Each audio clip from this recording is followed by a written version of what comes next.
Assalamualaikum warahmatullahi wabarakatuh.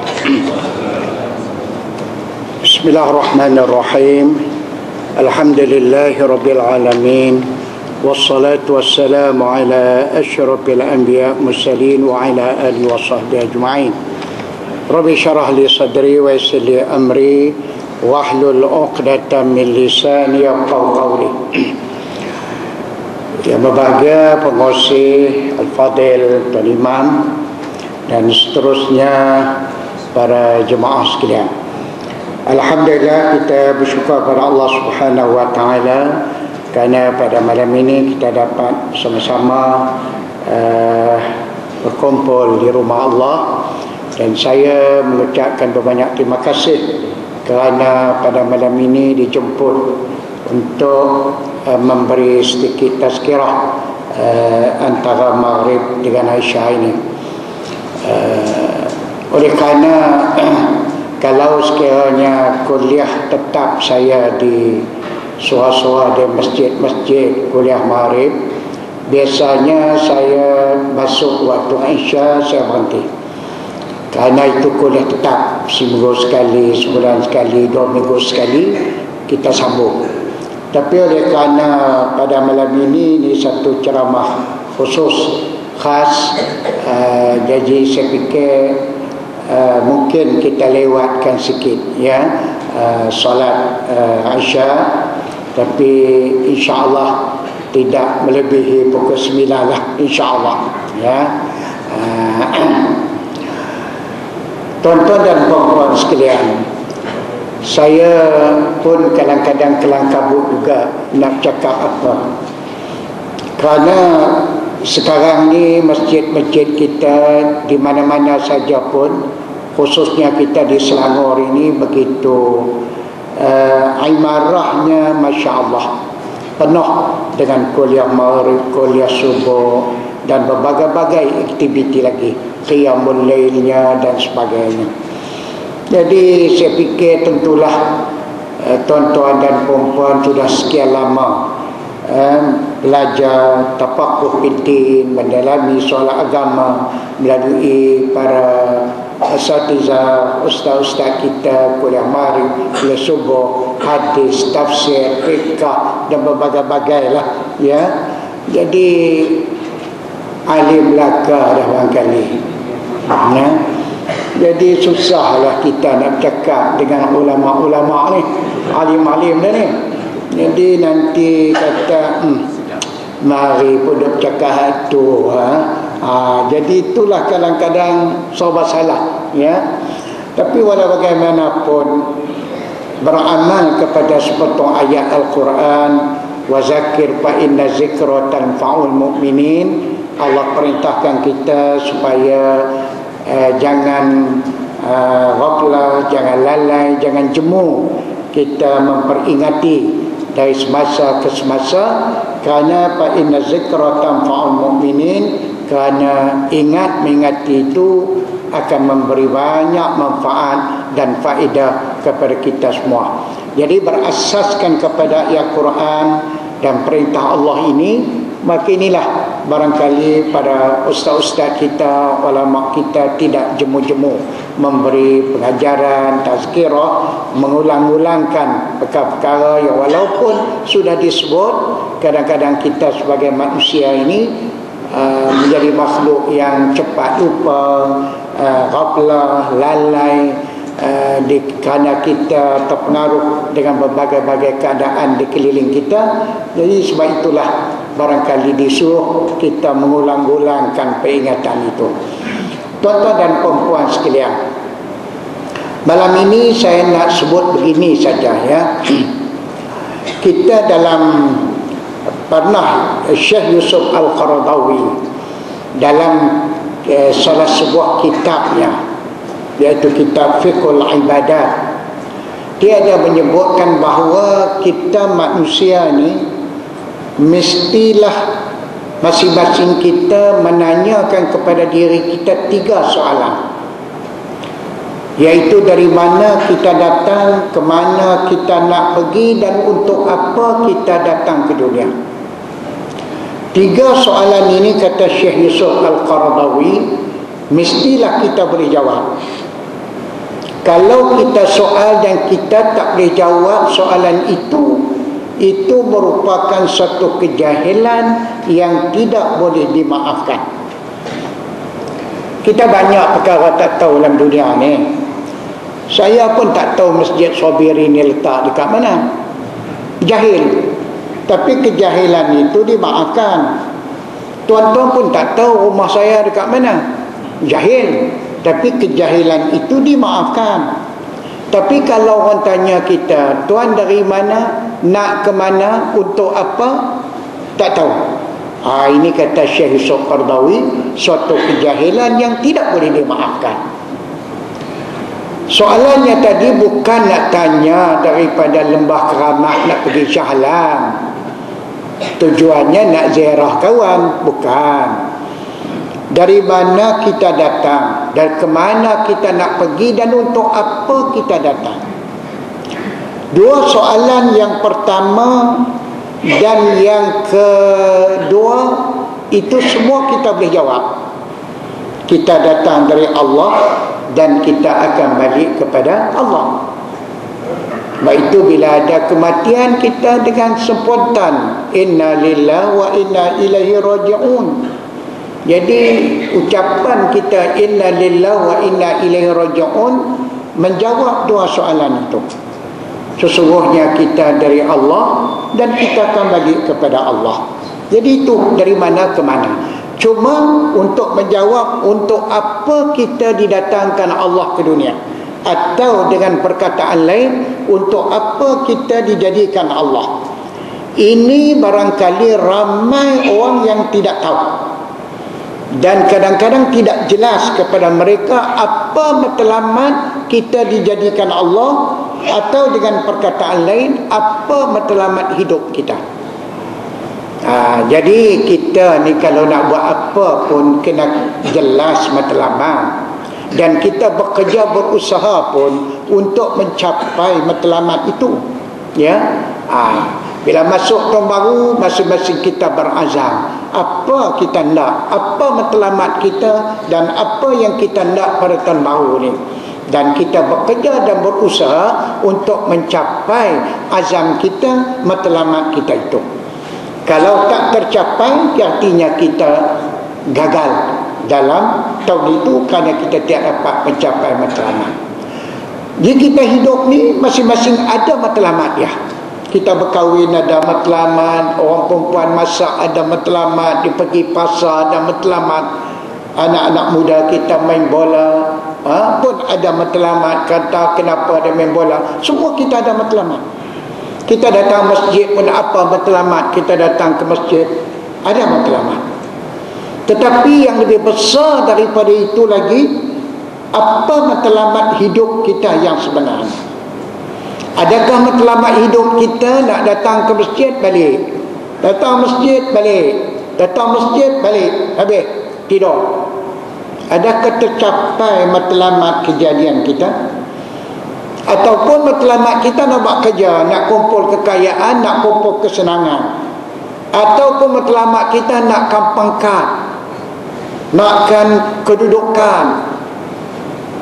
Tapak yang tu habis matlamat kita. Cukup, aku dah capai matlamat. Ya, nak jadi YB dah jadi YB, nak jadi menteri dah jadi menteri. Alhamdulillah, aku dah capai matlamat. Itu matlamat kita, matlamat yang kecil saja.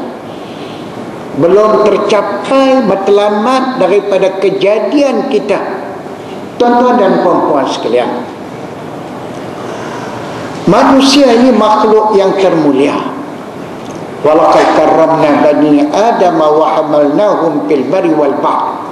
Tuhan jamin, Tuhan sebut dalam Quran, pengakuan Allah yang mencipta kita bahawa manusia ini adalah merupakan makhluk yang termulia. Oleh kerana kita makhluk yang termulia, maka dengan sebab itu matlamat hidup pun kita pun besar. Matlamat Tuhan jadi kita besar. Sebab itu dikatakan bahawa seluruh kejadian alam ini, daripada langit, bumi, matahari, udara, cuaca, angin, laut, air, tumbuh-tumbuhan, binatang, kayu-kayan, semua diciptakan Allah untuk kepentingan manusia, untuk dimanfaatkan oleh manusia. Ini menunjukkan bahawa manusia adalah makhluk yang termulia di sisi Allah Subhanahu wa taala. Seluruh kejadian Allah yang lain itu untuk dimanfaatkan oleh manusia. Lembu pun ada matlamat dia, tapi matlamat lembu nak bagi gemuk saja. Makan 24 jam. Mana lembu berhenti makan? Ngonyah saja. Ya, duk tidur pun duk konyah juga. Ngonyah. Pasal matlamat nak bagi gemuk supaya tuan dia bila sembelih dapat daging banyak.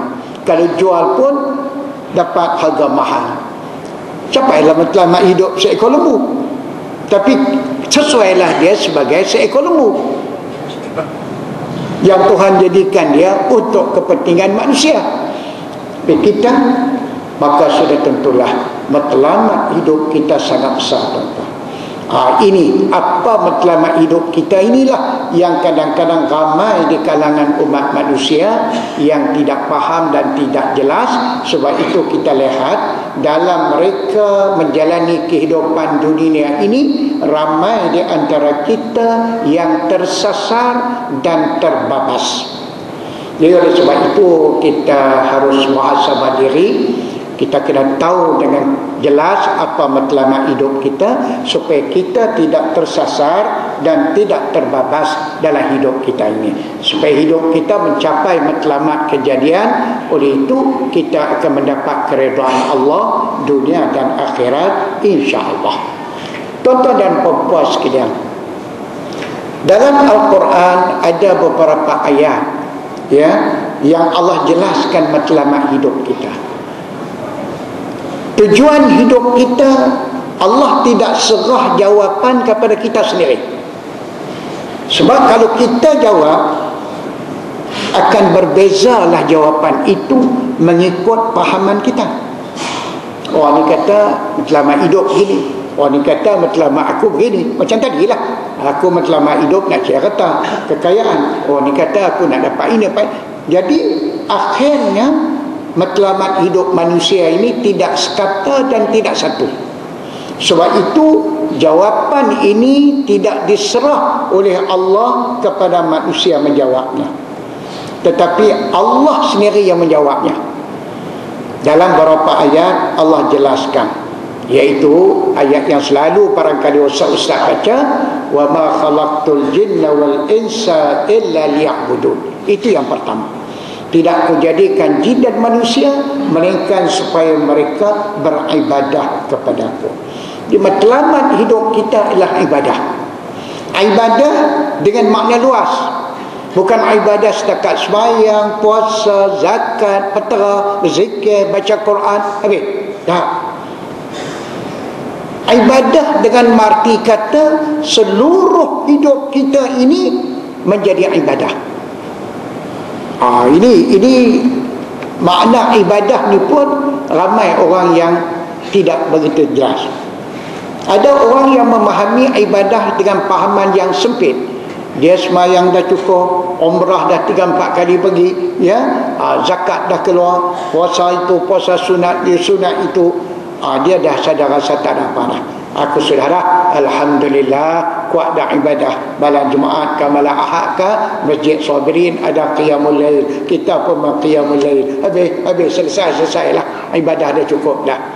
Ada orang yang faham ibadah hanya sekadar itu. Tetapi bila Allah mengatakan tujuan jadikan manusia untuk beribadah, bukan ibadah setakat salat, sembahyang, puasa, tetapi Allah nakkan seluruh hidup kita itu, daripada kita bangun pagi sampai kita bangun pagi besok, apa saja yang kita lakukan dalam kerja harian kita itu, semuanya berbentuk ibadah. Mesti dia disalur dan dijadikan dia, dibentukkan dia supaya menjadi ibadah kepada Allah. Barulah hidup kita bermakna, barulah hidup kita sentiasa dalam ibadah. Dalam masjid kita ibadah, kita pergi umrah kita ibadah, kita duduk di rumah ibadah, kita duduk pejabat ibadah, kita duduk di pasar ibadah, di mana kita berada pun kita berada di dalam ibadah kepada Allah.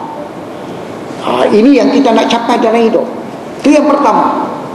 Habis, bagaimana kita nak jadikan seluruh kerja harian kita itu selain daripada sembahyang puasa ini sebagai ibadah, supaya kita tak rugi. Kalau kita nak cari ibadah, nak cari pahala masa sembahyang, masa puasa, banyak mana pahala tuan-tuan boleh ambil? Jadi kita nak pahala banyak ni bila kerja kita harian itu menjadi ibadah. Jadi sebab itulah ulama-ulama mengatakan, pertama sekali mestilah kerja itu kerja yang halal. Pastikan. Kerjalah apa pun. Kita kerja pejabat ke, kita cikgu ke, kita kerani ke, kita pegawai ke, kita apa pun, kita peniaga ke, kerja halal. Itu syarat pertama sekali. Sebab itu bagi umat Islam yang bekerja di tempat-tempat haram, permis arak, permis main judi dan sebagainya, sudah pasti kerja mereka bukan setakat tidak menjadi ibadah, tetapi kerja mereka adalah kerja yang haram. Oleh itu tuan-tuan dan puan-puan sekalian, kita baru seminggu dua ni Selangor hibur, ya. Sebenarnya Allah telah terangkan 1500 tahun dulu dah bagaimana haramnya umat Islam melibatkan diri dengan kerja arak ini atau judi dan sebagainya ini. Tetapi siapa ambil peduli? Tak ada siapa peduli.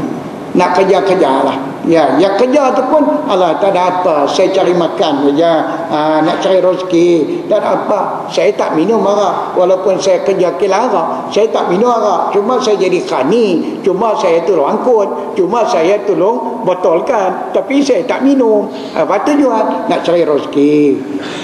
Tengok, ya. Padahal Allah dan Rasul telah sebut 1500 tahun dulu, semua orang yang terlibat dengan arak ini semuanya dilaknat Allah. Hatta orang yang tanam ladang anggur itu, kalau tujuannya dia tanam anggur itu, niatnya nawa itu untuk supplykan anggur ini kepada kilang arak, dia juga dilaknat Allah.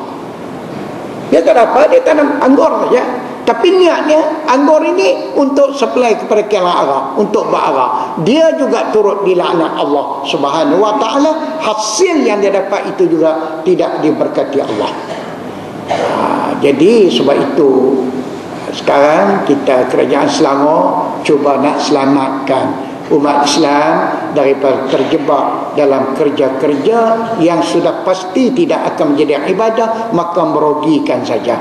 Duit yang dia dapat pun tidak berkat daripada Allah. Sebab itu kita berusaha sekarang untuk nak selamatkan supaya mereka dapat kerja lain, dan kerajaan telah membentukkan sekarang ini pada peringkat awal 10 juta untuk membantu mereka keluar daripada tempat-tempat yang diharamkan Allah. Alhamdulillah tuan-tuan. Jadi sebab itu kita kena fikir ini. Saya terkejut juga, ya. Saya anak perempuan saya dulu masa dia belajar, dia ambil fakulti sains. Dia asal sekolah agama, lepas tu dia SPM, dia ambil sains, lepas tu dia masuk Universiti Melaya, masuk fakulti sains, lulus dalam bidang biotek. Lepas tu masa dia pada buat praktikal pensyarah, dia bawalah beberapa pelajar-pelajar dia pergi buat kajian di kilang arak di Shah Alam lah. Dia pergilah nak tengok macam mana cara, macam mana penapaian dia, macam mana balik dia cerita, ya Allah Abah, dia kata terkejut dia masuk tengok ramai budak-budak Melayu duk kerja dalam tu, laki-laki, perempuan. Kita ingat tak ada lah orang Melayu nak kerja di situ. Jadi kita nak selamatkan. Jadi sebab itu kerja harian kita kena pastikan itu yang telah jelas. Tapi kalau kita menega pun, macam mana niat di perniagaan kita ibadah, maka kita jangan kerja kita mesti berniaga cara jujur dan amanah. Pertama sekali, barang-barang yang kita perniagakan itu barang yang halal. Yang kedua, jangan ada penipuan, jangan kecoh, jangan tipu pelanggan, jangan monopoli, jangan sorok barang dan sebagainya. Maknanya sidqun fil muamalah, jujur dan amanah dalam muamalah kita. Maka kerja apa pun jadi ibadah kepada Allah. Itu yang pertama. Yang kedua, niat kita baik. Niat kita nak mencari rezeki yang halal. Yang ketiga, kita kena kerja bersungguh-sungguh. Jangan lepas batuk di tangan. Sebab Nabi kata Allah suka apabila seseorang itu bekerja, dia bersungguh-sungguh dalam melaksanakan kerja dia. Kemudian syarat lagi, mestilah jangan sampai ke dalam sibuk kita mencari rezeki tadi, berniaga ke, bekerja ke, pejabat ke, apakah, jangan sampai kita tak semayang. Jangan sampai kita tinggal tanggungjawab utama kita kepada Allah, iaitu semayang kita, puasa dan lain-lain lagi. Jadi ini beberapa syarat yang diletakkan oleh para ulama bagaimana kita nak jadikan kerja-kerja harian kita ini sebagai ibadah kepada Allah. Jadi kalau kita boleh buat macam ni, kerja kita hari-hari ini cukup syarat tadi ni, maka insya-Allah semuanya kita dapat pahala. Kita sembahyang dapat pahala, kita puasa dapat pahala, kita berniaga dapat pahala, kita duduk di pejabat dapat pahala. Di mana kita pergi pun Allah beri pahala pada kita. Ini matlamat hidup kita. Bukan kita nak pahala di masa di masjid saja, masa pergi Mekah saja, masa puasa saja, masa lain kosong. Apa tak dapat? Tak boleh. Itu rugi kita tuan-tuan. Itu matlamat yang pertama. Ya. Matlamat yang kedua daripada kejadian manusia ini ialah kita bukan hanya disuruh beribadah, tapi kita juga diberi amanah oleh Allah Subhanahu wa taala untuk memakmurkan dunia ini. Dalam Quran Allah sebut, wa ansha'akum minal ardi wasta'marakum fiha. Dialah yakni Allah yang menjadikan kamu daripada bumi, dan dialah juga yang meminta supaya kamu mengimarahkan bumi ini. Kita jadi di bumi, maka kitalah bertanggungjawab untuk memakmurkan bumi ini. Jin tak jadi daripada bumi, sebab Tuhan tak minta jin. Malaikat tak jadi daripada bumi, daripada tanah. Malaikat jadi daripada cahaya. Sebab itu Tuhan tak minta malaikat untuk memakmurkan dunia. Kita yang jadi daripada bumi, kita yang jadi daripada tanah. Asal kita daripada bumi, daripada tanah. Maka sebab itu kitalah diamanahkan oleh Allah untuk memakmurkan bumi ini. Baik. Tapi kita kena ingat, Allah bila mewakilkan kepada kita sebagai khalifahnya untuk pengganti Allah untuk memakmurkan dunia ini, kita ni dunia bukan hak kita. Semua ni milkulillah. Semua milik Allah. Tak ada milik kita. Harta kita tu pun, walaupun Allah katakan harta kamu, tapi hakikatnya harta Allah. Cuma Allah amanah kepada kita. Semua amanah Allah. Hatta diri kita pun amanah daripada Allah. Isteri kita amanah, suami kita amanah, anak-anak kita amanah. Semua bumi ini amanah. Bukan hak kita. Kita ni wakil. Tuan-tuan, bila kita jadi wakil, saya nak pergi ke luar negeri 2-3 bulan.